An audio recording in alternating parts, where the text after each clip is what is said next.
Hello friend, আসসালামু আলাইকুম। এখনকার ফোনগুলিতে যতগুলি দেখেছি সেকেন্ড বার করে ডিসপ্লে লাগানো হয়ে গেছে। কানে একটা জালি বসানো থাকে, তো নেট বসানো থাকে, তো নেটটা আর কেউ লাগায় না। সেই নেটের চক্করে কিন্তু ক্যামেরা প্রবলেম হয়, প্লাস ওখানটায় চাপও পড়ে, ডিসপ্লেটা চাপ পড়ে ভেঙে যায় উপরের মুখটার কাছে। তো সেই জিনিসটা যাতে না হয় তার জন্য কিন্তু আমরা জালি লাগাই। এই যে সব কোম্পানির সব ধরনের জালি অ্যাভেলেবেল পাওয়া যায়, সব কোম্পানিরই পাওয়া যায়। স্টিলের জালি আছে পিওর, কোনো প্লাস্টিক বা কিছু নয়।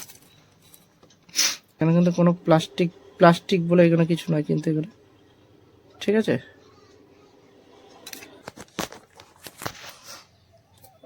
এই যে ভালো করে একে পরিষ্কার করে নেওয়া হয় জায়গাটাকে। এত সুন্দর জিনিসটা বসে ধারণা করতে পারবে না। এটা লাগাবার পর একটা নতুন ডিসপ্লে লাগবে, নিউ ডিসপ্লে লাগিয়ে দেখাচ্ছি। এরপরে আপনাকে দেখাচ্ছি যে জিনিসটা কত সুন্দর বসেছে। আপনি দেখতে পাচ্ছেন এই যে কানের জালি লাগানো হয়েছে, লাগাবার পর এই যে ফেসটা লাগছে, এই যে কত সুন্দর লাগছে, ঠিক আছে। এই জিনিসটা বানানো হয়।